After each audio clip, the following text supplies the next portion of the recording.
Adventures of Sherlock Holmes. The makers of bromoquinine cold tablets bring you another adventure of Sherlock Holmes, with Scott Tilley as Sherlock Holmes and Kirk Johnston as Dr. Watson. When you are threatened with a cold, remember this. Bromoquinine tablets are made expressly for the relief of colds. They are made for one thing and one thing only, and that is the relief of colds. Ensure yourself the advantages of specialized medication. When you feel a cold coming on, take bromoquinine tablets. And now, here we are, seated once more in Dr. Watson's study. The good doctor is wandering aimlessly about the room, tidying objects on his desk, straightening a row of books. Well, Dr. Watson, you certainly have a passion for law and order. A place for everything and everything in its place, I always say. I do hate a mess. Holmes, on the contrary, was one of the untidiest men that ever drove a fellow lodger to desperation. When I find a man who keeps his cigars in the coal scuttle, his tobacco in the end of a Persian slipper, and his unanswered correspondence transfixed by a jackknife in the very centre of the wooden mantelpiece, well, then I begin to give myself virtuous airs. And of course that annoyed Sherlock Holmes. He never even noticed it. Well, now, let me see. Last time, I think I promised that this week's story would be the Musgrave ritual. The Musgrave ritual? What was that? Patience, Mr. Manning, patience. Well, as I was saying, Holmes was very untidy. Our chambers were always full of chemicals and criminal relics, but his papers were my greatest trial. He had a horror of destroying documents. Once a year or so, I would browbeat him into docketing and cataloguing them. One winter night, as we sat together by the fire, Holmes playing casual chords on his violin, I ventured to suggest that he might spend his time more profitably by making our sitting room a little more habitable.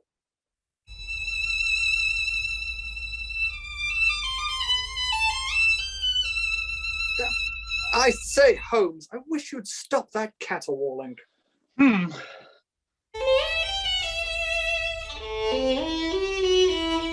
Oh, stop that racket. Why don't you do something worthwhile instead of lolling around like that? For instance?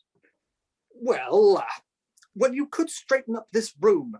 It looks more like a pigsty every day. Oh, very well. Now where are you going?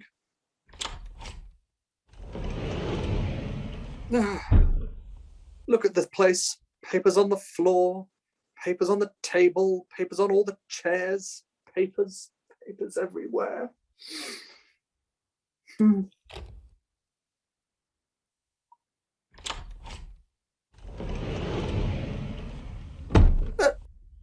What are you doing, Holmes, pulling that large tin box in here?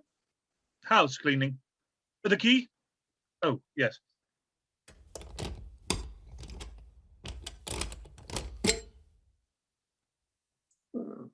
Well, what have you got in there? Cases. Records of some of my earlier cases, done prematurely, before I had such a competent biographer. I think if you knew what I had in this box, you'd ask me to pull some out instead of putting others in. It's no use, Holmes. You can't get round me like that. You might just as well begin putting your stuff away. Here's the case of the Tarleton murders. The case of Barnbury. The adventures of the Russian woman. And the singular affair of the aluminium crutch. Aluminium crutch? Yes, a most amazing story. It was one April day. The rain was coming down in torrents. I'm not interested. Hey-ho. Well, I suppose I'd best get to work. Ah, here now. Here really is something a little recherché. But it's nothing but a wooden box with a sliding lid. But look inside. Look inside.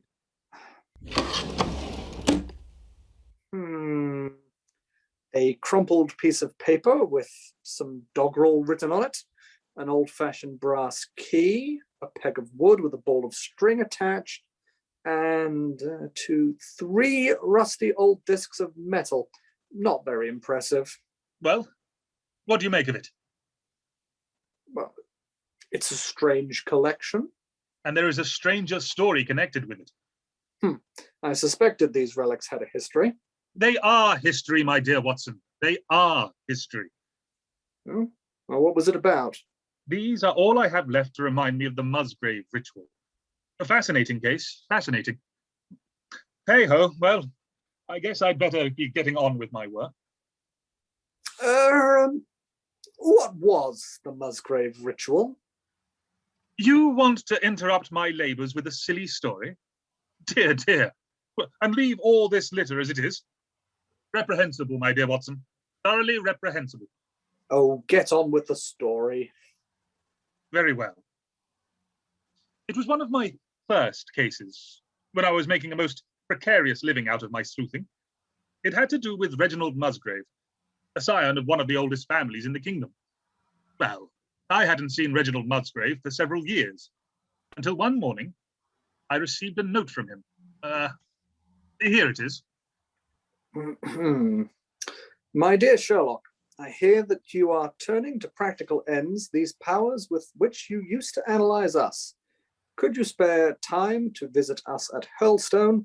I can promise you a problem which will tax even your nimble wits. Hopefully yours, Reggie Musgrave. You can imagine my eagerness. In my innermost heart, I believed that I could succeed where others had failed. Conceit? Don't interrupt, Watson, don't interrupt. Well, late that night, I arrived at Hurlstone to find myself enthusiastically greeted by mine host.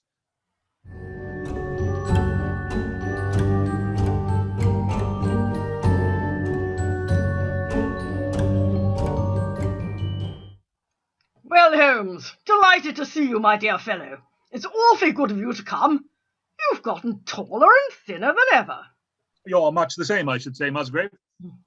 Alfred, carry Mr. Holmes' bags up to his room. Yes, sir. Your butler is new at his job, isn't he? Yes, but how did you know? His uniform is rather a bad fit, and his legs are better suited to the stable yard than the drawing room. Well, as a matter of fact, he's just been promoted to his post. He used to be the head coachman. It's about Brunton, our old butler, that I wanted to see you. What about him? Well, he's disappeared. Brunton's disappeared, eh? It seems to me I've heard you mention his name before. I dare say you have. He's been in service here for nearly 20 years, although he's barely 40 now. Rather unusual. Yes.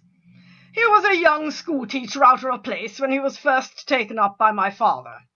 He was a man of great ability. Handsome, spoke several languages, played every musical instrument. A paragon. Brunton had only one fault. Yes? He was a bit of a Don Juan. Several months ago, we were in the hope that he was about to settle down, for he became engaged to Rachel Howells, our second maid. Well? Well, he has since thrown her over and taken up with the daughter of the head gamekeeper. And what was this girl, Rachel, like? Rachel is a very good girl, but of an excitable Cornish temperament. She had a touch of brain fever subsequent to the smash-up of her romance. I'm really rather worried about the girl. Yes, but look here, Musgrave. You haven't brought me all the way here from London to discuss the servant girl's love affairs. That was our first drama at Hurlstone, and quite a tempest in a teapot it was. You know what country houses are like. But a second one came to drive it from our minds, and it was prefaced by the disgrace and dismissal of the butler, Brunton. Dismissal? One night last week, Thursday to be exact, I found that I couldn't sleep. You know how it is. Well, at 2 o'clock I rose and lit a candle, intending to get a novel I had been reading in the library. I pulled on my dressing gown and started down the stairs. Imagine my surprise when, looking down the corridor, I saw a glimmer of light coming from the library door. My first thought was of burglars. Luckily, our corridors are liberally decorated with trophies and old weapons. I seized a battle-axe in either hand and tiptoed down the passage to the library door.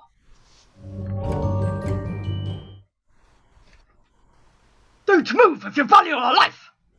Oh, sir. Why, God bless me, it's Brunton. What are you doing down here in the middle of the night?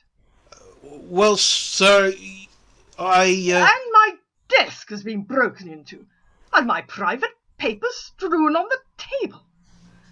What do you mean by going through my private papers, you scoundrel, after the trust we've had in you?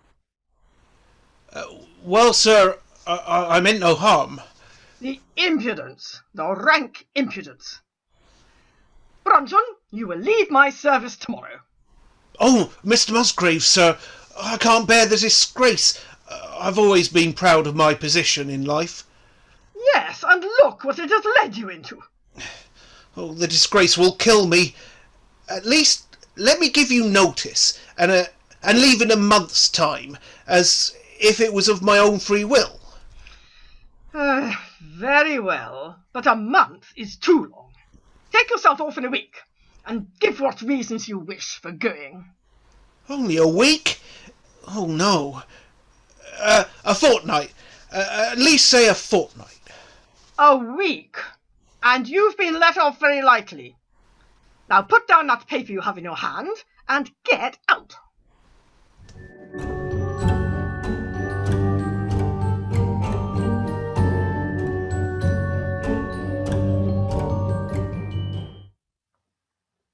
And after that little set-to, you were too annoyed to sleep, eh, Musgrave? Well, as a matter of fact, I did spend the rest of the night thinking of the things I should have said to the fellow. However, by morning I had calmed down somewhat. And Brunton? For 2 days afterwards, Brunton was most assiduous in his attention to his duties. On the third day, he was gone. Gone? Gone where? Deuce take it, that's what I would like to know. His bed had not been slept in, but all our windows and doors were found locked on the inside, and no one had let him out. But did you question this girl, Rachel? Yes, she's been very ill ever since his disappearance, sometimes hysterical. I've had to have a nurse to sit up with her at night. What was the condition of Brunton's room after the disappearance? Very orderly, as usual. His clothes, his watch, even his money were in the room, but the black suit he usually wore was missing. His slippers, too, were gone, but not his boots. Enlightening. Most enlightening. And what was the paper he had in his hand when you surprised him in the library? It was the Musgrave ritual. The Musgrave ritual. What is that? Oh, rather an absurd business. It has only its antiquity to excuse it. It's a strange sort of catechism which each Musgrave must answer at coming of age. Could I see it? Certainly. It's in the library. Come this way.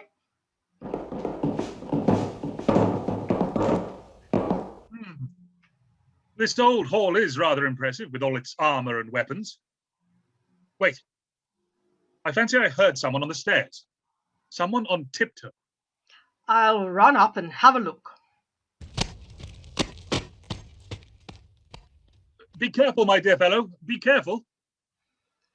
No, there's no one here. Strange. I could have sworn I heard footsteps.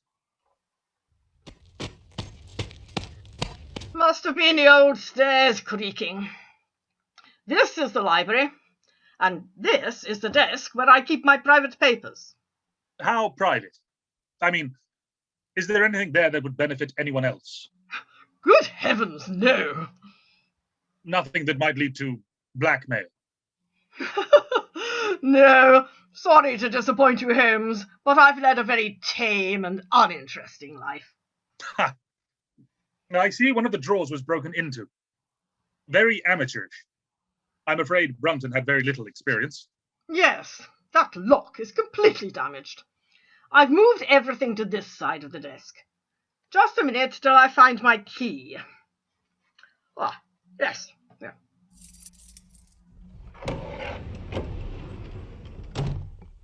And here is the Musgrave ritual. Curious old writing. It dates back to Charles I, I should say.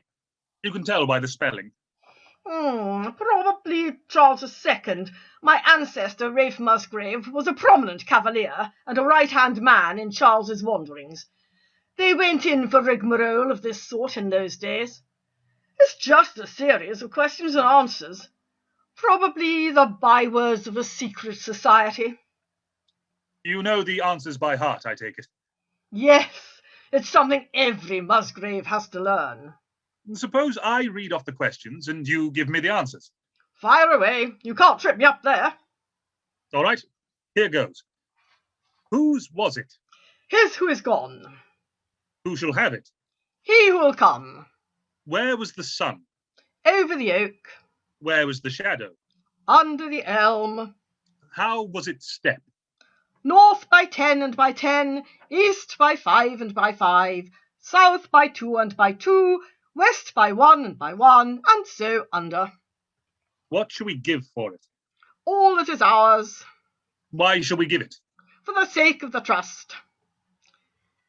As you can see, Holmes, the paper has no practical importance. On the contrary, it has tremendous practical importance. Your butler seems to have been a very clever fellow.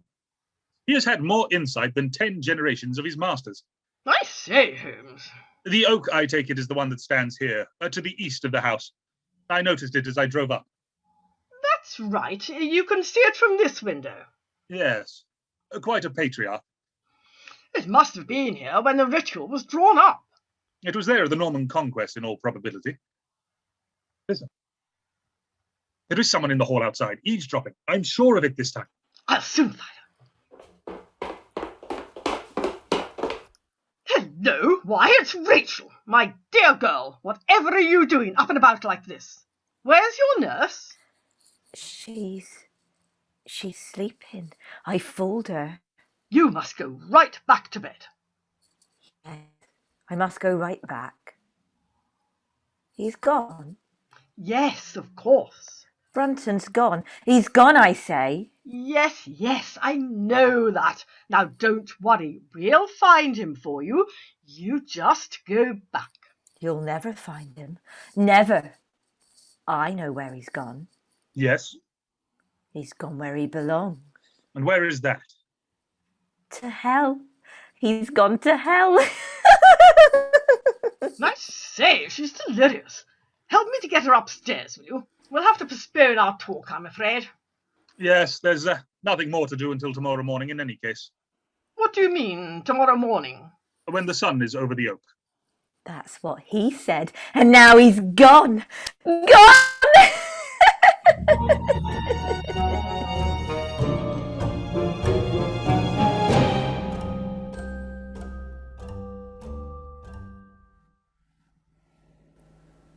In just a moment we will rejoin Sherlock Holmes as he endeavours to solve the mystery of the Musgrave ritual.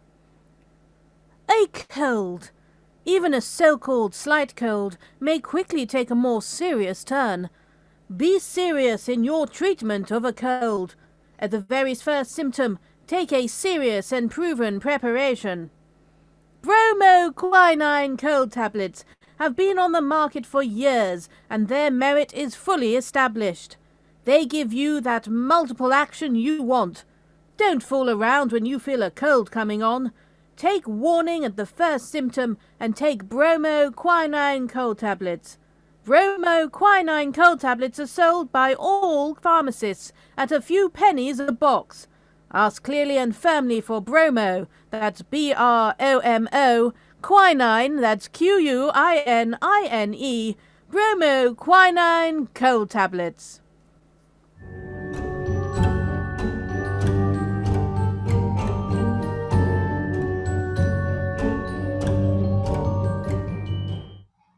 Good morning, Holmes. I hope you haven't been too bored prowling around the grounds by yourself.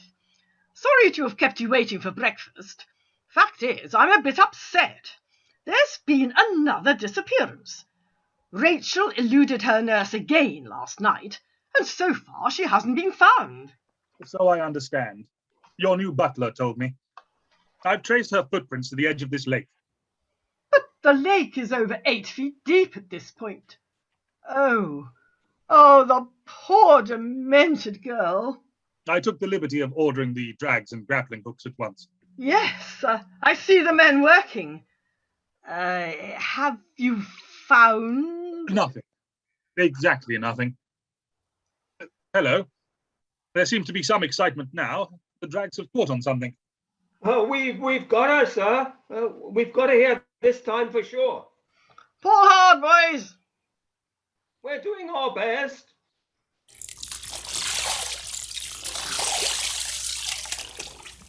That's right. What a frightful business. Hello, why, it's not a body. It's heavy enough. No, it's a large canvas bag. Here, boys, give it to me. Yes, sir. What's in it? Just a minute. Don't slosh it around so. Oh. Why, it's just a lot of old discoloured metal and some dull-coloured pebbles or glass. Ugh. Just throw it back in. Stop. Better keep that stuff. Bring it along, and don't let it out of your hands. Now, let's get back to the house. Breakfast, eh? No, breakfast will have to be postponed. The sun is now over the oak. I say, Holmes, you're not taking that rubbish seriously. The only thing that puzzles me is the absence of our ancient elm tree. Sorry to disappoint you. There are plenty of elderly beeches, but they do. No, I'm afraid not. Wait a minute. There used to be an elm, and very ancient it was too. Over there. You can still see the stump. It was cut down when I was about 15. That's better. Midway between the house and the oak. Yes, that must have been the one. I suppose it's impossible to find out how tall it was. Not at all. It was 64 feet. Excellent. But how in the world did you know? That tree was my tutor's favourite exercise in trigonometry. Now then, the shadow of the oak is fairly obvious. We can see that for ourselves. But the shadow of the elm is a bit more difficult. I say, Holmes, what are you doing with that fishing rod? A fishing rod of 6 feet throws a shadow of, let me see, 9 feet exactly. Quite simple. Therefore, a tree of 64 feet will throw a shadow of 96 feet, and in the same direction. Where's my tape? Ah, yes. 96 feet. 96, yes. Here we are. I must say, Holmes, that's very neat. That's just the beginning, my dear fellow, just the beginning. North, 10 and 10. 10 steps by each foot, I think that means. That takes you parallel to the wall of the old wing of the house. Marked with a peg. Now, 5 to the east, yes, and 2 to the south. I say, it takes you to that old unused door. The old unused door has been used quite recently. The surrounding ivy is all torn. Yes, by Jove. It's even unlocked. How long since this wing has been inhabited? Not for several generations. It's the oldest part of the house. Built in the 16th century, I should say. It's only used nowadays to store things in. Open the door.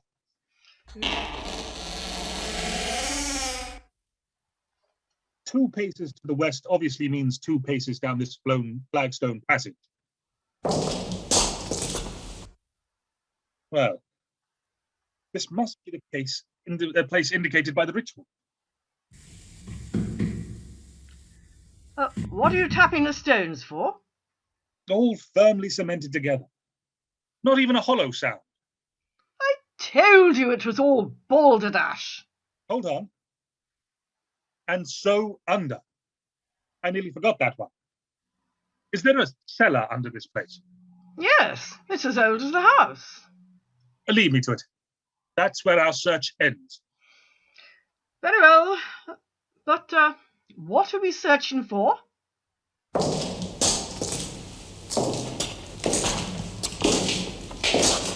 Careful, steps here. It's pretty dark. That's it. This is the cellar. We store wood down here sometimes. Hello? It's all been moved to the side. What's this? What's this? It's Brunton's muffler. What's the villain been doing down here? Just as I thought. Look here. This piece of wood. It's been used to prop up something heavy. See how both ends are flattened? Look, the muffler's attached to this iron ring set in the flagstone. Quite sizable flagstone, eh? He must have had someone to help him. He You mean couldn't raise Brunton? that by himself. You mean Brunton? Yes. He was after the buried treasure. He probably talked Rachel into assisting him. That's how she happened to be in possession of the bag she threw into the lake. I don't understand what you're talking about. I can't budge it. Lend a hand, will you, Musgrave? Righto. Yeah, there it comes. Quick! Prop it up with that piece of wood. That's it.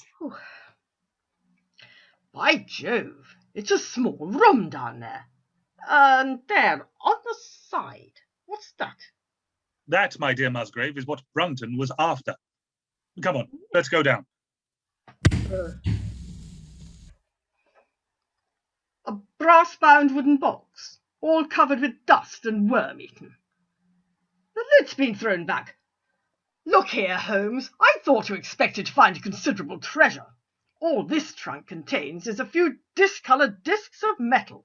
Old coins, apparently.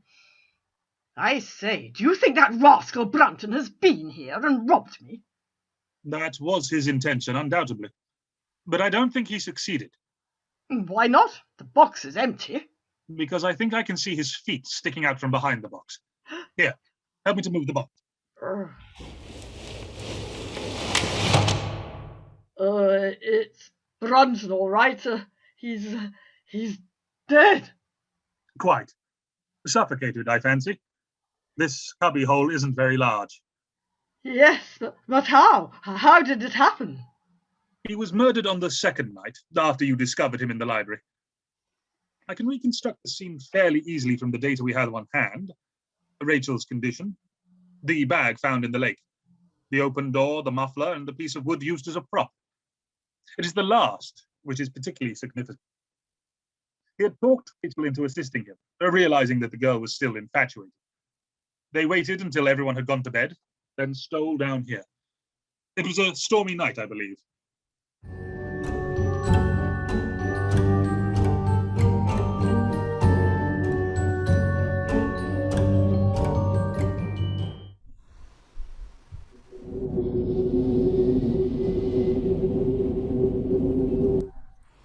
That's it.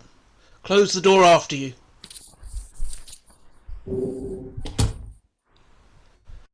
Now, light the lantern.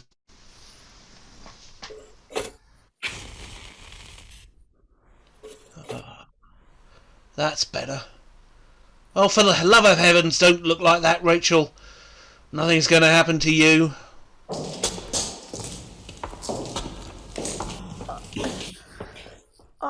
I'm afraid. Do you think we ought? Oh, what's the matter with you? If I'd known you'd have no more spunk in you than this, I'd have asked someone else. I thought you said you loved me. I do. You know I do. I do it for you. Well then, come along. Down this stairway. Easy. But it's stealing. Stealing? To take something a man doesn't even know he has? He'll never miss it. But it's his, not ours. What of it? He hasn't the sense to find it, has he? I'm the only one who has enough brains for that. Think I want to spend the rest of my life waiting on them that aren't as good as I am? We'll have the money, and we'll be rich. Why do you think I didn't marry you before? Because I wasn't making enough. Do you think I'm going to starve myself to keep a wife? Then you will marry me if we find it. Ah, here's the ring.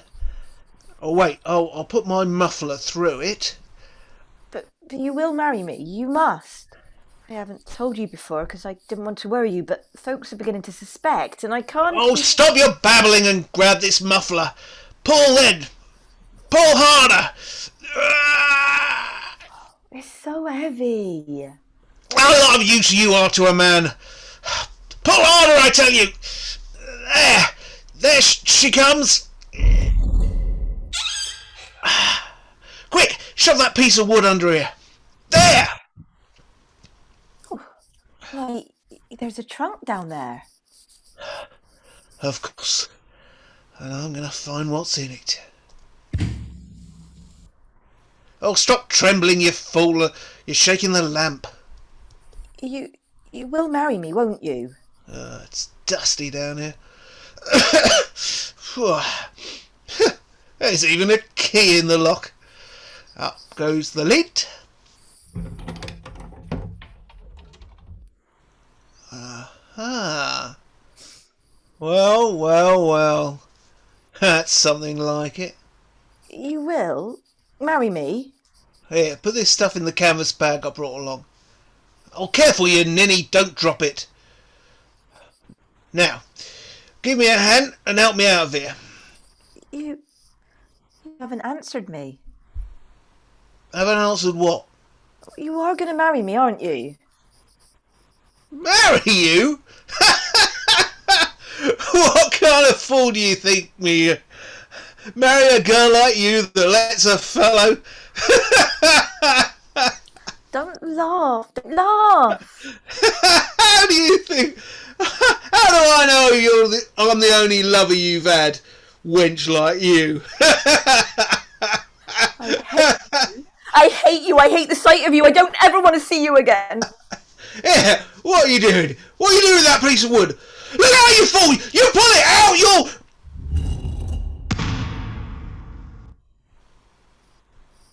You wouldn't marry me. Let me out! Let me out! I can't breathe! Let me out! No! He wouldn't marry me. He wouldn't marry me.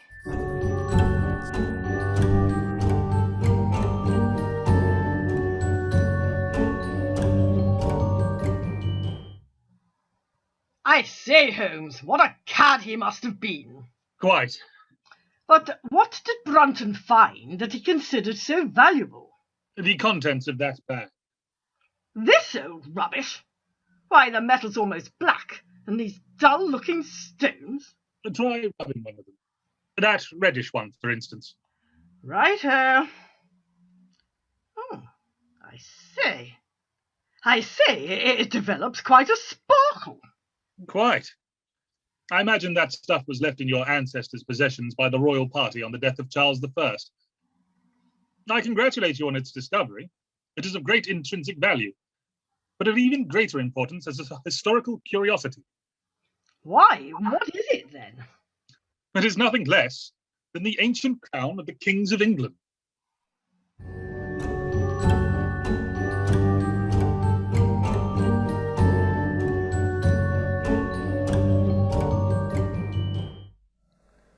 That's an exciting discovery, Dr. Watson. How did it happen that Charles II never recovered his crown? That is the one point Holmes was unable to clear up.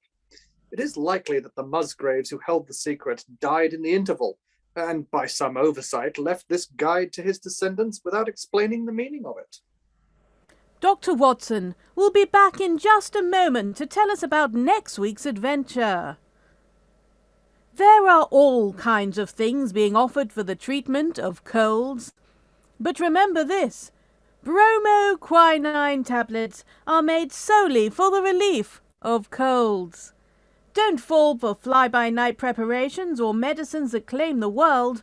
Thousands, yes, millions of men and women endorse your judgment when you take bromoquinine cold tablets. Every pharmacist in the land sells those famous tablets for a few pennies a box. The minute you feel a cold coming on, make your way to a pharmacist and say, bromoquinine cold tablets, please. And now, what story are we to have next week, Dr. Watson? Suppose I tell you the one Holmes calls The Adventure of the Three Garridebs. Garridebs? What on earth are Garridebs? It's a family name, Mr. Manning, and the story is concerned with a gentleman called Garrideb, who wished to find others of the same name for rather curious reasons.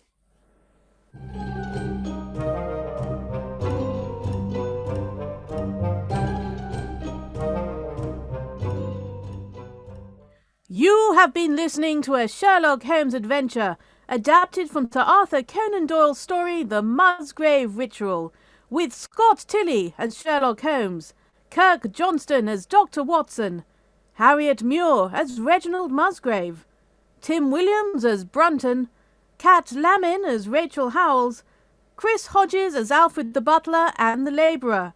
Sound was by Jenny Trickett, and the show was directed by Wendy Grossman. This dramatisation was by Edith Meiser. The programme is presented from Hollywood and the Q2 Players every week at the same time by the makers of Bromoquinine cold tablets. Quick relief from colds. This is Mandy Gasson as Knox Manning speaking.